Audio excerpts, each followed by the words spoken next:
The Massachusetts State House is closed, and Boston is snowbound, but here in New Hampshire, we're just a little over 24 hours away from first in the nation results starting to roll in. It's nonstop action. The energy is palpable. WGBH special correspondent Emily Rooney has been hitting up as many presidential events as humanly possible. And although the polls show Trump and Sanders both with strong leads, there's a sense that Yogi Berra had it right. It ain't over till it's over. Hundreds crammed into a small auditorium at Manchester Community College this morning, while hundreds more spilled into the hallways. The surprise warm-up act was none other than Chelsea and Bill Clinton. By the time Hillary Clinton arrived, supporters had waited more than 2 hours. No one seemed to mind. Whoa, thank you so much! Meanwhile, rival Bernie Sanders has stayed put, courting his core backers, young people. You're ready to make a political revolution? On the Republican side, Donald Trump is making nice, talking to all the media, including Jim and Marge on radio today. Come to think of it, he was pretty nice to us the other night, too. So I like that question. Thank you, Donald. Then again, the Donald did get back to being himself. I'd like to use really foul language. I won't do it. I was going to say they're full of but I won't say that. No, it's true. Also true, Ted Cruz beat Trump in Iowa and continues to ride the victory. Donald Trump is very rattled right now. Marco Rubio's third-place finish out of Iowa gave him a big boost. But there's universal agreement he hurt himself in a repetitious barrage of insults directed at the president during Saturday night's debate. This notion that Barack Obama doesn't know what he's doing is just not true. There it is. He knows exactly there it is, what he's the doing. memorized 25-second speech. Jeb Bush, whose numbers are trending slightly upward, continued his attacks on two rivals. Marco doesn't have it. He's gifted. Ted Cruz doesn't have it. He's gifted. I'm not saying that they're not talented people. One who doesn't appear to have it either, New Jersey Governor Chris Christie, who picked up an important endorsement over the weekend. Is our friend, my friend, and your next president, Chris Christie. Friend since he ran for governor in 2010, Charlie Baker is out on a limb on this one. Meanwhile, still smiling, John Kasich. Still stumping, Carly Fiorina. And still waiting in the wings, Ben Carson. It doesn't look like Tuesday will be a long night for him. Nearly 16 points ahead of the rest of the pack. And on the Democratic side, Bernie Sanders has a nearly 13-point lead in the state. Emily Rooney joins me now, along with fellow GBHers, Adam Riley and Marjorie Egan. Good to see all three of you. Raise your hand if you're exhausted. Go ahead. Okay, thank you. Not you? What's the matter with you? I'm ready to go. Okay, let's start with the GOP side. Multiply what you did in your package, Emily, by 3 or 4. At 7:59 on Saturday night, Marco Rubio was the man, and then this happened. Check this out. And let's dispel once and for all with this fiction that Barack Obama doesn't know what he's doing. He knows exactly what he's doing. But I would add this, let's dispel with this fiction that Barack Obama doesn't know what he's doing. Anyone who believes that Barack Obama isn't doing what he's doing on purpose doesn't understand what we're dealing with here. So here's the bottom line. This notion that Barack Obama doesn't know what he's doing is just not true. There it is. He knows exactly what he's doing. The memorized 25-second speech. Well, that's the reason why this campaign is so important. Did everything change? I mean, some people are even comparing this to Rick Perry not remembering what was the third cabinet secretary that he was going to eliminate. Adam, starting with you. How bad was this? Well, I mean, I was listening to it driving our colleague Peter Katz's home from New Hampshire, and I was freaked out. It was really strange. It was surreal, especially when Christie hopped in and said, there he goes, he's doing it. And then he did it again after that.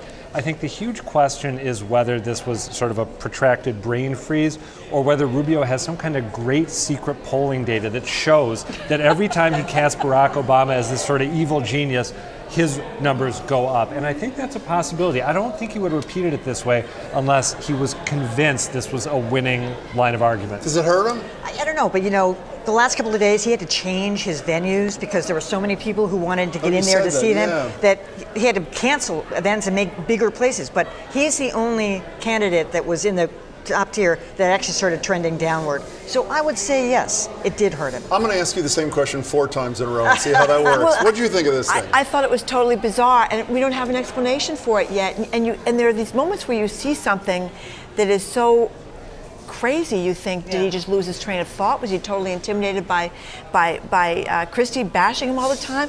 What happened?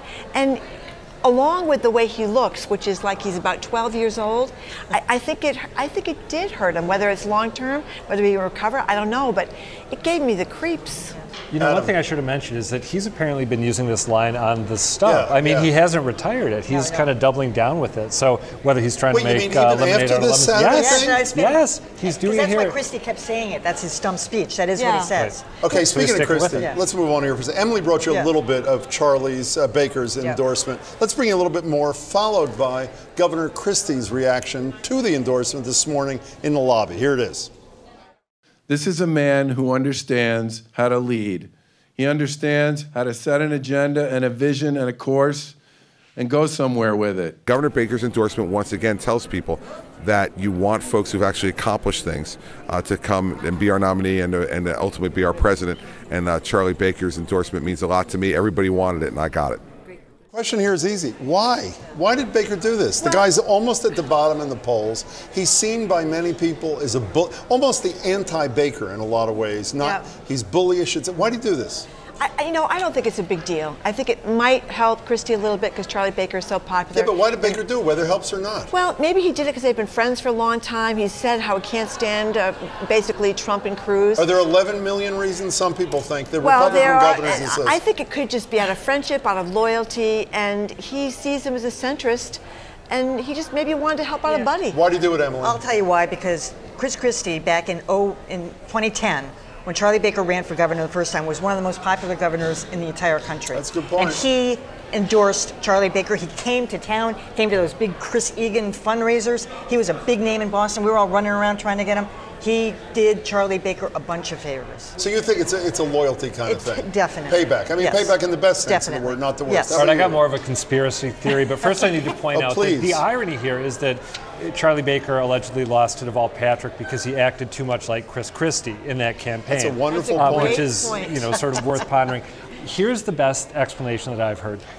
Charlie Baker had to pick someone because until he did, he was going to be asked, why aren't you condemning Donald Trump? Why aren't you weighing in on this, latest outrageous remark Trump made?